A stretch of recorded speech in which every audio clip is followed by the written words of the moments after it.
a self-made billionaire who lost his ability to feel emotions after a tragic accident, attends a charity concert and suddenly finds tears streaming down his face when he hears a blind pianist play the same melody his mother used to sing to him. Before we start the story, comment below which country you're watching from. Enjoy the story. Everyone. Ethan Blake stood motionless at the floor-to-ceiling windows of his Manhattan penthouse, watching the city lights flicker like distant stars beneath him. The latest financial reports from Blake Industries sat untouched on his desk, confirming what everyone already knew: his fortune had now surpassed $12 billion, making him one of the youngest self-made billionaires in American history. Yet, as he gazed at the empire he had built, the sprawling skyscrapers that housed his technology conglomerate, Ethan felt nothing: no pride, no satisfaction, not even the faintest hint of joy. It had been this way for the past 5 years, since the accident that had claimed his family and left him with a traumatic brain injury. Doctors called it emotional blunting, a neurological condition that had severed his connection to his feelings, leaving him in a perpetual state of emotional emptiness. Ethan still remembered emotions, intellectually understood their purpose, but could no longer experience them. He had become a living machine, perfectly suited for the cutthroat world of business, where decisions were best made without sentimental interference. Ethan's assistant Diane knocked softly before entering the penthouse. "Mr. Blake, the car is waiting downstairs to take you to the charity gala." Ethan turned from the window, his expression impassive. "Thank you, Diane. Remind me again what this event is." "For it's the annual fundraiser for the Metropolitan Children's Hospital Foundation. Sir, you're receiving their humanitarian award for your company's development of the pediatric neural implant. As a major donor, they're expecting you to attend."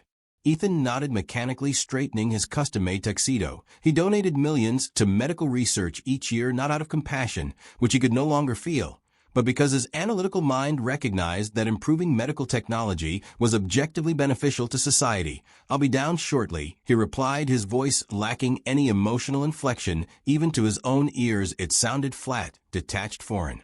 Diane hesitated at the door. "Sir, if I may, there's going to be a special performance tonight by a pianist they say is quite remarkable, Elena Summers. She's apparently been blind since birth, but is considered something of a musical prodigy." Ethan's expression remained unchanged. Music, like all forms of art, had lost its emotional impact on him. He heard the notes, but felt none of the stirrings they once provoked. "Thank you for the information. I'll be sure to show appropriate appreciation."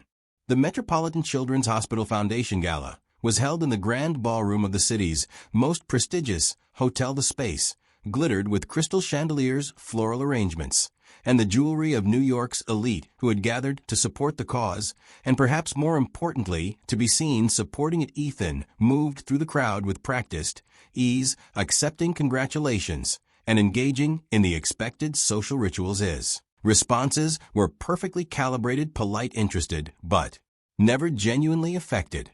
As he was speaking with the hospital's chief of medicine, a hush fell over the ballroom. The lights dimmed, and a spotlight illuminated a grand piano at the center of the stage. "Ladies and gentlemen," the announcer's voice echoed through the space, "it is my great honor to introduce our special performer for the evening, Miss Elena Summers." A young woman was guided onto the stage by an attendant. She was petite, with dark hair cascading down her back in loose waves, her eyes hidden behind dark glasses. Her movements were careful but confident. As she found her way to the piano bench, the attendant quietly described the layout of the piano and stage before retreating. Elena sat perfectly still for a moment, her hands hovering just above the keys, as though she was listening to a melody only she could hear. Then she began to play. The first notes filled the ballroom, soft, delicate, like raindrops on still water. Ethan watched with clinical detachment, noting the technical precision of her playing, the way her fingers moved with flawless accuracy. Despite her inability to see the keys, it was objectively impressive, but it stirred nothing within him. Until suddenly, the melody changed. Elena transitioned into a simple, haunting tune that struck Ethan like a physical blow. It was a lullaby, the same melody his mother had sung to him every night before her death, when he was just 7 years old. A forgotten memory, suddenly unearthed. Without warning, something hot and wet slid down Ethan's cheek. He reached up in confusion, touching the unfamiliar moisture. Tears. He was crying. For the first time in 5 years, Ethan Blake was feeling something. The emotion crashed over him like a tsunami, overwhelming in its intensity. His chest tightened, his breath caught. He had to grip the edge of the table to steady himself as more tears flowed freely down his face. The hospital's chief of medicine glanced at him in surprise. "Mr. Blake, are you all right?" Ethan couldn't answer, couldn't form words, as he stared transfixed at the blind pianist, whose fingers seemed to be reaching directly into his soul, pulling forth emotions he had thought were lost forever. The melody, wrapped around him like his mother's arms, had once done, carrying him back to a time when he had known love, safety, happiness. The sheer force of these returned sensations was almost unbearable. When the performance ended and thunderous applause erupted, Ethan remained frozen, unable to join in. He watched as Elena was guided off the stage, her expression serene, unaware of the profound impact she had just had on him. Diane approached, concern evident in her expression. "Sir, is everything okay?" Ethan finally managed to compose himself enough to speak. "I need to meet her." The pianist, "Arrange it, please." His voice no longer flat, but urgent, filled with something he had forgotten the sound of: desperation. Diane immediately set to work as Ethan tried to process what had happened. The neurologists had been unanimous in their prognosis. His condition was permanent, irreversible. The emotional centers of his brain had been damaged beyond repair, yet somehow this woman's music had broken through, had reawakened something he had believed dead and buried with his family. 20 minutes later, Diane returned. She's in the small reception room backstage. "Mr. Blake, she's agreed to meet you." Ethan made his way through the crowd, ignoring the curious glances at his reddened eyes. When he reached the reception room, he paused at the threshold. Elena was seated on a small sofa, her hands folded in her lap. She had removed her dark glasses, revealing unfocused pale blue eyes that seemed to look everywhere and nowhere. "Ms. Summers, thank you for agreeing to see me," Ethan said, stepping into the room. "I'm Ethan Blake." "Yes, I know," she replied, her voice soft and melodic, like her playing. "The event organizers told me you were receiving an award tonight." "Congratulations." Ethan moved closer, taking the seat across from her. "When you played that lullaby, the second piece, what was it called?" His voice caught, betraying the emotion still flowing through him. Elena tilted her head slightly. "My own composition. Actually, I call it Mother's Whisper. I've been working on it for years, trying to capture something I've never actually seen, a mother's love through music." "Why did you want to meet me, Mr. Blake? Did you enjoy the performance?" Ethan swallowed hard. "Enjoy doesn't begin to describe it, Ms. Summers." The first, he paused, uncertain how to explain. "I have a condition. As a result of an accident 5 years ago, I haven't been able to feel emotions, any emotions, until tonight, until your music." Elena's expression changed from polite interest to genuine curiosity. "That's remarkable," she said. "What did you feel, if you don't mind me asking?" "Everything," Ethan replied, the word barely above a whisper. "I felt everything. The melody you played, it's identical to a lullaby my mother used to sing to me before she died. I haven't thought about it in decades. Somehow you found it, brought it back to me."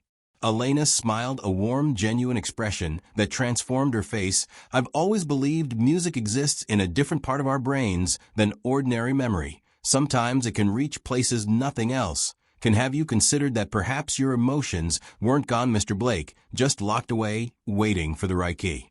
Their conversation continued late into the evening. Long after most of the gala attendees had departed, Ethan found himself telling Elena about the accident that had taken his parents and sister, about the emotional void he had lived in for 5 years, about the emptiness of success without the ability to feel satisfaction or joy. Elena, in turn, shared her own story of being born without sight, but with an extraordinary sensitivity to sound, how music had become her eyes, allowing her to see into people's hearts in ways the sighted often couldn't. As they talked, Ethan experienced the strange, disorienting sensation of emotions flowing through him, again, sometimes overwhelming, but always real. His analytical mind tried to make sense of it. Was it temporary, merely a momentary breakthrough triggered by a powerful memory? Would the numbness return tomorrow? At the same time, another part of him, freshly awakened, didn't care about the why. It only wanted to remain in Elena's presence, to keep feeling even if the feelings were painful.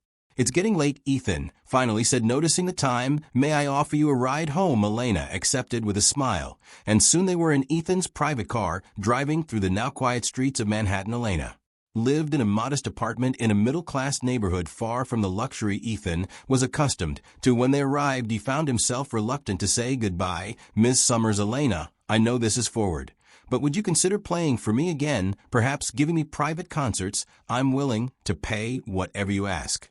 Elena laughed a sound like silver bells. "Mr. Blake, I already have a full schedule of performances and students." But she paused as though considering something. "I'm curious about your case from a musical therapy perspective. I'd be interested to explore whether other pieces might trigger emotional responses. For you, Ethan, felt a surge of hope, another new sensation. How about lunch tomorrow? We can discuss an arrangement that works for both of us." That lunch became dinner, dinner became regular meetings, and over the following weeks, Ethan's emotional world gradually reawakened under Elena's musical guidance. She played for him, experimenting with different pieces, observing which ones triggered emotional responses. They discovered that classical compositions, particularly those with structures similar to lullabies or folk songs, seemed to have the strongest effect. Ethan began to feel not just the overwhelming rush of returned emotions, but subtler ones too: quiet, contentment, gentle melancholy, peaceful acceptance. His business associates noticed the change. The cold, calculating billionaire was becoming more human. Approachable board members were surprised when he began asking about the impact of company decisions on employees and communities, rather than focusing solely on profit margins. His executive team was shocked when he laughed during a presentation, something none of them had ever heard before.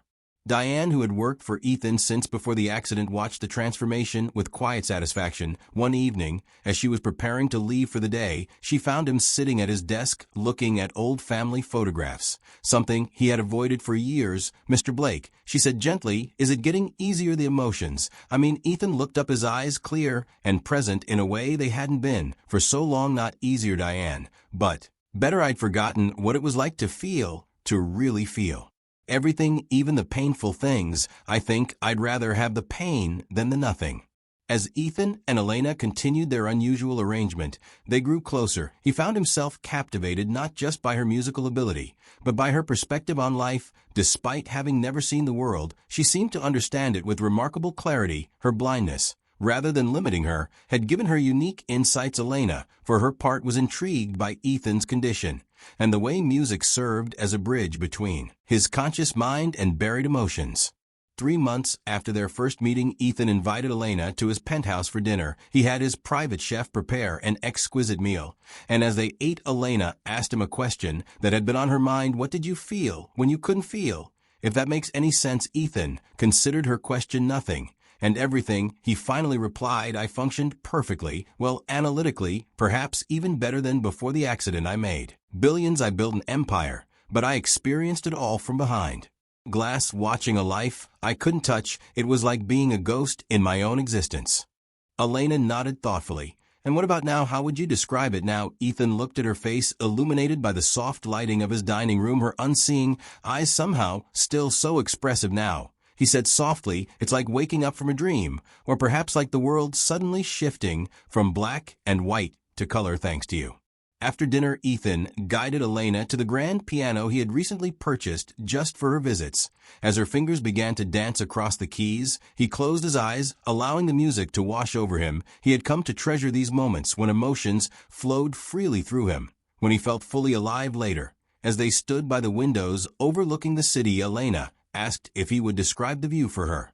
Ethan began to detail the skyline, the twinkling lights, the moon hanging low over the horizon. But as he spoke, he realized he was seeing it differently now, not just as property and assets and real estate values, but as something beautiful, something to be appreciated for its own sake. "Thank you," he said abruptly. Elena turned toward his voice. "For what?" "For showing me how to see again. I think we've helped each other." Then she replied with a smile, "It's a fair exchange, isn't it? You describe the world I can't see, and I help you feel the emotions you couldn't reach." That night, after Elena had left, Ethan sat alone in his penthouse, experiencing something he had never expected. Gratitude had flowed through him, warm and genuine. For the first time in 5 years, he could envision a future that contained more than just business acquisitions and strategic expansions, a future that might include companionship, possibly even love.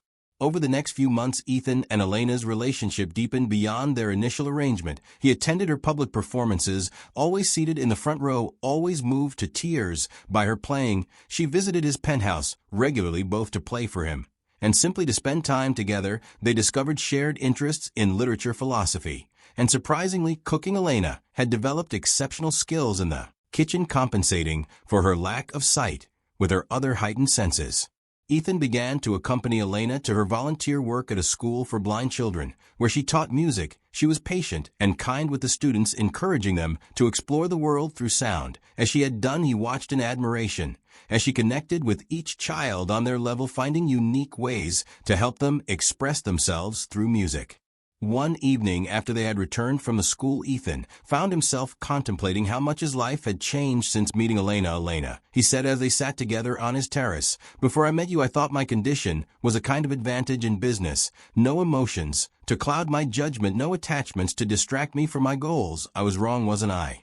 Elena reached for his hand, finding it with surprising accuracy. "Yes, I think your emotions aren't weaknesses, Ethan. They're what make life worth living, even the difficult ones. They connect us to each other and to ourselves. Without them, we're just going through the motions." She hesitated, then added, "I've been blind my whole life, but I've never felt as truly in the dark as you must have felt these past 5 years."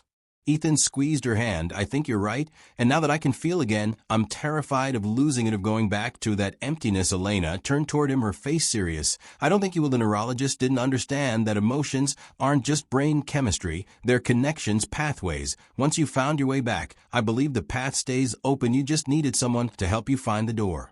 As their relationship continued to evolve, Ethan found himself falling deeply in love with Elena, a feeling both exhilarating and frightening in its intensity. He had loved his family, of course, but adult love, romantic love, was entirely new territory for him. He observed Elena with wonder, her determination, her talent, her kindness, the way she navigated both her physical world and her emotional one with such grace. Elena, too, was developing feelings for Ethan. She appreciated his intellect, his newfound emotional honesty, and his willingness to be vulnerable with her, something she sensed didn't come easily to him. She enjoyed their conversations, their musical explorations, and increasingly their comfortable silences. One year after their first meeting at the charity gala, Ethan took Elena to a special place, the Blake Industries research facility, where his company had been developing cutting-edge medical technology. He led her through the laboratories, describing the equipment and introducing her to the scientists, until they reached a particular department. "This is our ocular regeneration project," he explained. "We've been working on neural implant technology that could potentially restore sight to certain types of blindness." Elena listened with interest, asking insightful questions about the research. Ethan watched her expressions, careful not to suggest anything that might seem presumptuous. "We're still years away from human trials," he clarified, "and the technology wouldn't work for everyone. It depends on the specific cause of blindness. But I wanted you to know about it, about what we're trying to do here."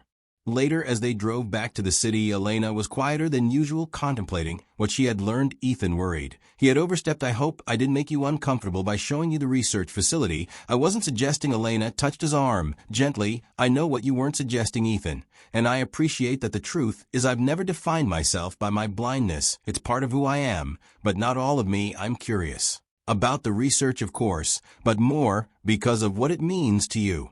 This is personal for you, isn't it?"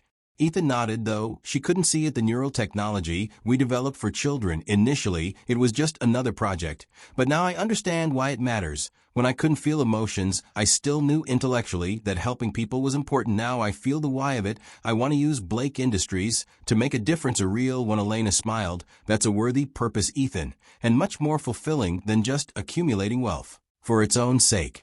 The following spring, Ethan made a decision that shocked the business world. He announced that he was restructuring Blake Industries to focus primarily on medical technology and accessibility solutions for people with disabilities. He established a non-profit foundation dedicated to making these technologies available to those who couldn't afford them, and appointed Elena as its artistic director. She would develop music therapy programs to work alongside the medical treatments. When financial analysts questioned the shift in priorities, suggesting it might impact the company's profitability, Ethan responded with unexpected eloquence at a press conference. "There are different kinds of wealth," he said. "Some can be measured in dollars, others cannot be quantified at all. Blake Industries will continue to be profitable, but profit will no longer be our only measure of success." Privately, Ethan's transformation continued. He and Elena now spent most of their time together, their relationship deepening beyond either's expectations. One evening, as Elena played a particularly beautiful piece on the piano, Ethan realized with sudden clarity that he wanted to spend the rest of his life with her. He waited until she had finished playing before kneeling beside the piano bench. "Elena, you've given me back my life. In more ways than I can express. The music was just the beginning. You've taught me how to feel, how to see the world differently, how to find purpose beyond success." Elena's hand found his face, her fingers gently tracing his features, as she often did when she wanted to see him. "You've given me gifts too, Ethan, the opportunity to use my music to help others, a partner who understands me completely, the freedom to create without limitations." Ethan took her hand in his. "Elena Summers, will you marry me?" Their wedding was an intimate affair held in the botanical gardens. Elena had chosen the location for its symphony of natural sounds, the rustling leaves, the flowing water, the birdsong. She wore a simple, elegant gown and carried a bouquet of fragrant flowers selected for their scents rather than their appearance. Ethan watched her walk toward him, his heart so full of emotion it threatened to overflow. They exchanged vows they had written themselves, promises to support each other's dreams, to continue growing together, to never take for granted the miraculous chance that had brought them together. In the years that followed, Ethan and Elena Blake became known not just for their business success, but for their philanthropic work. Their foundation expanded globally, developing new technologies and therapies for various disabilities. Elena's music therapy program became a model adopted by hospitals around the world, while Ethan's neural interface technology continued to advance, offering hope to those with previously untreatable conditions. Ethan never again took for granted the ability to feel emotions. Even when they were painful, he treasured each one as a gift, each laugh, each tear, each moment of anger or joy, a reminder that he was fully alive, fully human. Elena, meanwhile, found in Ethan a partner who saw beyond her blindness, who valued her insights, and who understood the language of her music in ways others could not. Their greatest joy came 3 years into their marriage with the birth of their daughter. Melody Blake had perfect vision and her father's analytical mind, but also her mother's musical talent and sensitivity, a beautiful blend of both her parents. From her earliest days, Melody was surrounded by music and love, growing up in a household where both were considered essential. Each evening, Ethan would sit with his wife and daughter at the piano, listening as Elena taught Melody the same lullaby that had once broken through his emotional prison, the simple, haunting melody that had brought them together. Watching them, Ethan would often feel tears of gratitude sliding down his cheeks, tears he never tried to hide or suppress, but welcomed as precious evidence of his healed heart.